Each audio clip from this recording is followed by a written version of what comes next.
Shalom. Well, I am sending this message to my 18-year-old daughter,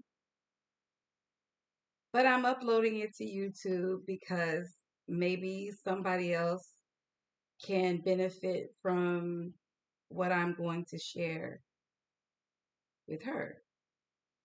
And this is kind of a new thing that I'm trying.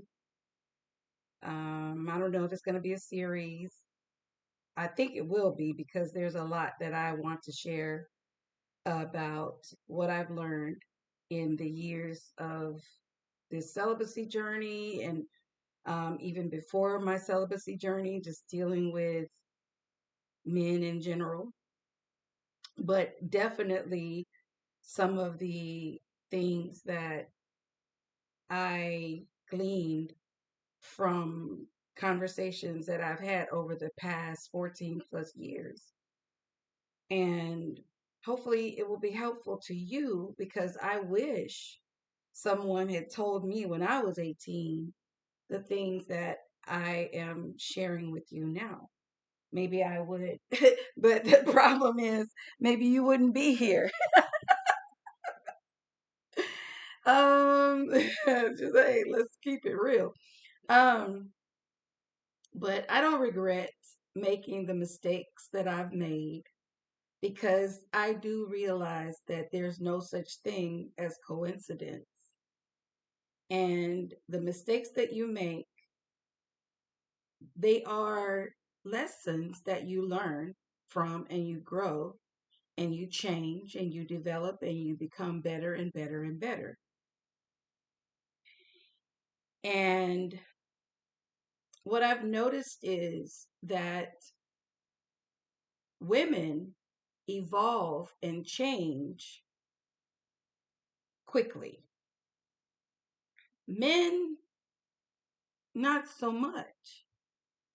And that's the reason that a lot of 50 plus men that I deal with are stuck in a mindset of like the 18-year-old, 19-year-old guys that you deal with.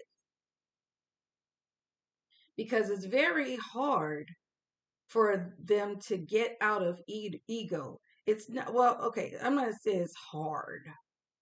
I'm going to say they're resistant to it because maybe they've benefited from certain games that they play. And so if it works, why change it? You know what I mean? But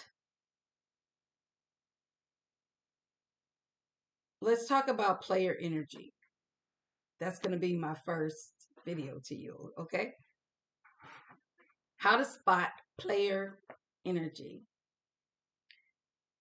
Number one, it is almost um what do I want to say here? It's almost impossible for a person who respects you to mishandle your feelings. Think about it like this. If you were, I mean, I don't know, think of your favorite artist, somebody you really respect, and you get an opportunity to meet them in person. And you're like, "Oh, I'm going to meet whoever." I don't want to even put a name out there, but just Geronimo. Geronimo's a singer that you really respect, and somebody has put it together where you're going to have a private audience where you can sit down and talk to Geronimo. And then you go to meet Geronimo, and Geronimo is being just the nicest guy. He's being respectful in his conversation with you. He is being open with his, whatever questions you ask him. He's very open with you about like whatever you're asking him, right? But then he's like, okay, yeah, you can hang out with us, you know. Um, there's no way dealing with Geronimo because you respect him and he's been, you know, decent. If you really respect him, there's not going to be a time where you're going to start cussing him out or you're going to start playing tricks on him or testing him. You're not going to do that because you respect him. And it's a thrill for you to be able to hang out with him. Players play games. And you know, like they say, if you play a stupid game, you win a stupid prize. What I've noticed is it's kind of like similar to my last video when I talked about how it's weird that a guy can come and approach you and act like they want to date you, they're interested in you, you were minding your own business and they just came up, and then as soon as you know respond in the positive, they think they got you. That's a downfall. That's like a negative. But that's because number one, they don't love themselves. They're dealing with some kind of inner hurt that they have not been able to process. And if this guy's like 18 or 19, your age, he's probably not ready to process that stuff. And you have to be able to spot that before, you know, you get your emotions all involved in somebody who doesn't have that same energy for you. And the way you can spot it is if, okay, you know, like you let him know, okay, I'm interested in this exchange, this conversation that you want to talk to me about or whatever. And then all of a sudden it flips and it's like, okay, now that you said you're interested in me, now you have to prove yourself to me. Prove that you're worth my time. When it's like, it doesn't go that way. Why do I have to prove myself to you? I was doing fine without you coming. When you came up to me, I was minding my own business. You are the one that decided to detour me or take me off my path. And now you want me to prove to you that I belong on this path that you pulled me onto? No, I'm not doing that. I'm going back to my path. But a player does that. And I'm not saying that you're some big pop star like Geronimo, whoever that guy is, right?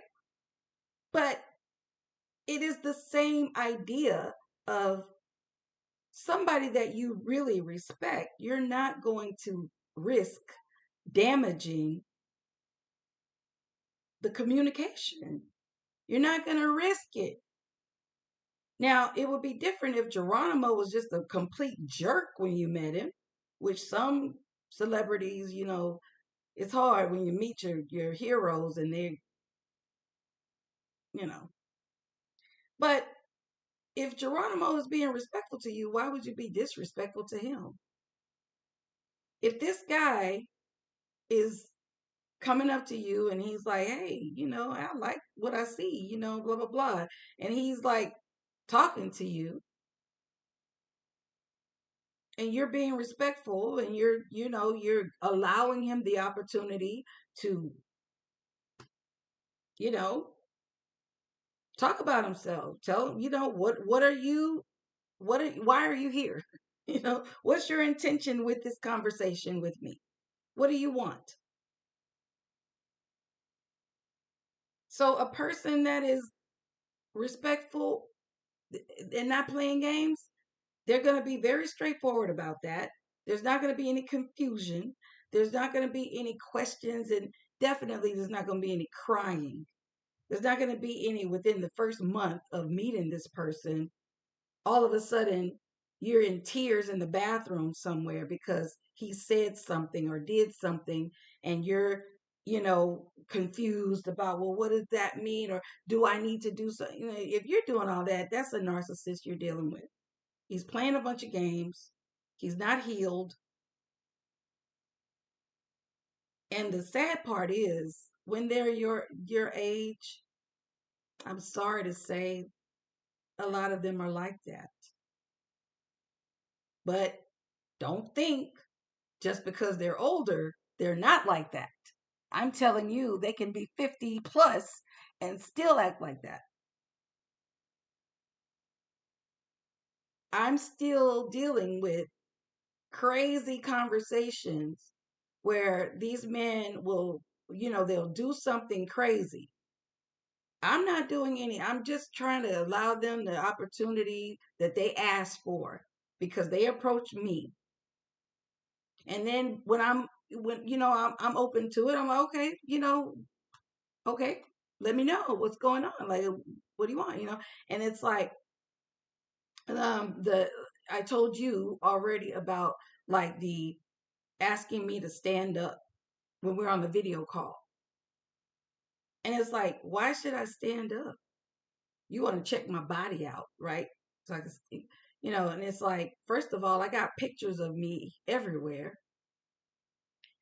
And, the stand up thing is cringy anyway, because it's like, am I on display? Why should I be on display? You came up to me, bro. And I'm not asking them to stand up. So it's not like I'm like, well, you stand up first. No, I don't even, I'm not doing that. But this is the kind of nonsense that I've had to endure. And these are not 19, 18-year-olds. These are 50-year-olds, 60-year-olds with this nonsense.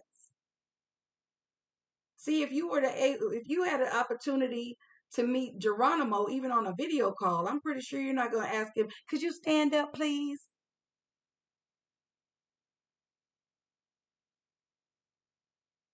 And if he asked you to stand up, I'm pretty sure you would be like, ew, creep.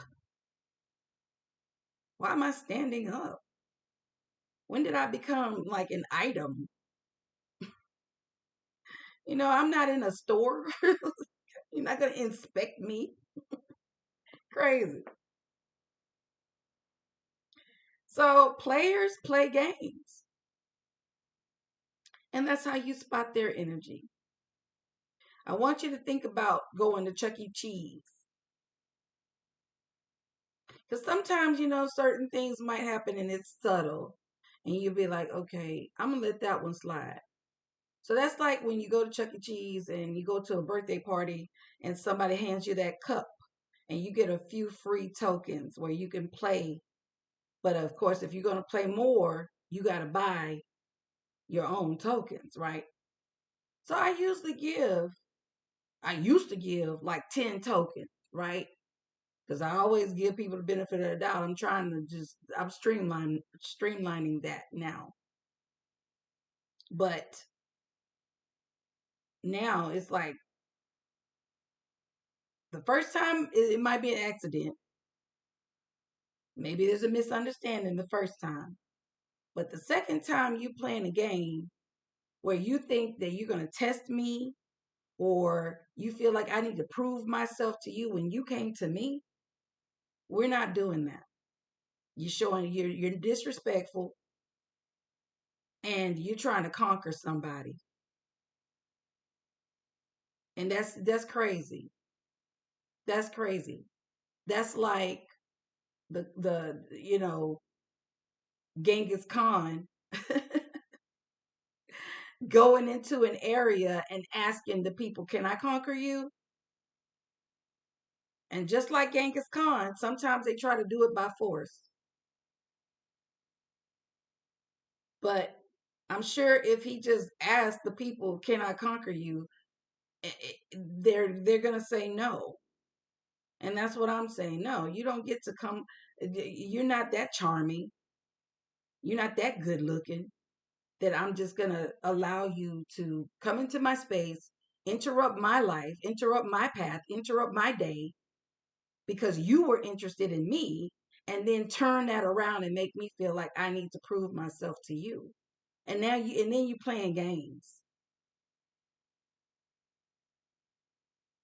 So you get that second token that you put, that first token is already enough. It alerts that first token you played, where it's like, okay, I told you this is a boundary. You breached the boundary, but okay, I'm not gonna, I don't want to just go with my gut on that one. I'll give you got one more token to play, but an idiot will play it. And then what happens is after they do that, then they realize like if once you decide, okay, I'm out, I'm done. This is good enough, right? I'm not going to go any further here. Then they want to call you and apologize and beg and cry and do all of this stuff and promise. And you will be a dummy to give them a second chance. Because all that does to an idiot, okay, he's already an idiot because he shouldn't have been playing games. Why is he being disrespectful when he's the one that wanted your time? And he's being disrespectful because you gave it to him?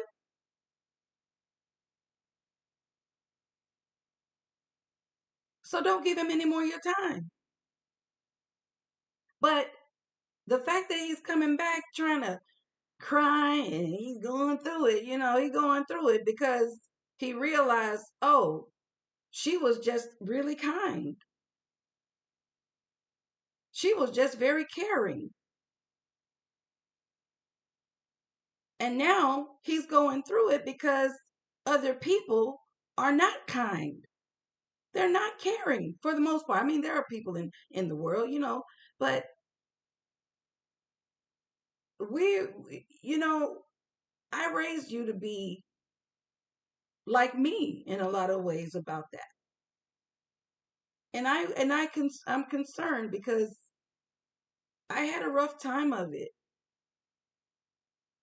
when I was your age, caring for the wrong people who did not appreciate the love and care that I come with, that I give. And I want you to be that loving and kind person. But I also want you to realize that there are a lot of fools out there that would take that for granted.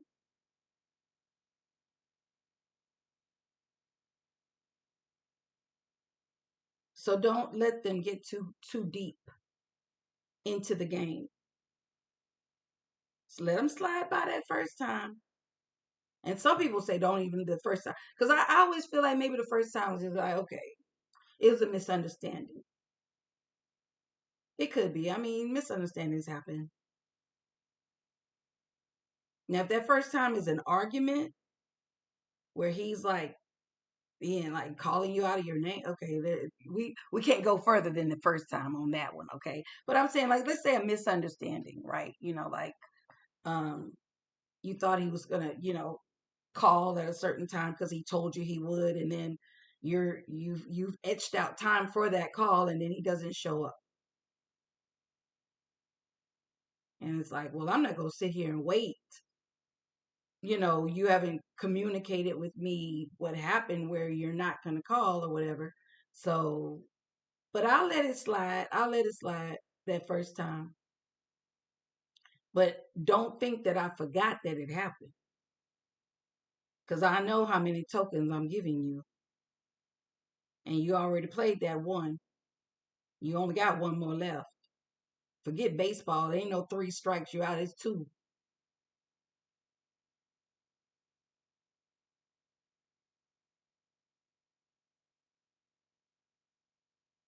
But people who are serious don't play games like that. They're not trying to make you prove yourself to them. They're proving themselves to you because he is the masculine energy. And if he is divinely guided, he's not going to play games. He's not going to risk losing the beautiful relationship that you could offer. But a lot of them, they just trying to look for your sacral energies. And I'm going to make another video about the sacral chakra and how important that portal is that is in your body. Your body, your womb is a portal from the spiritual to the natural world. And there are men out there who want access to that because you can create from that space. Okay, so I'm gonna stop it here, but just to summarize, players play games. They play games. That's how you can. That's how you know players. They play games. They try to test you. They're not your teacher. They try to test you. Well, they want to see what your boundaries are and see how much you would be able. It's a game. They want to start an argument just to see how you argue. It's a game. And just imagine our fictitious superstar Geronimo.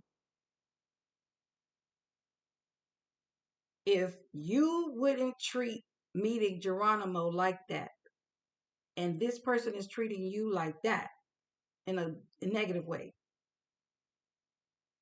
then that's the telltale sign that they don't respect you.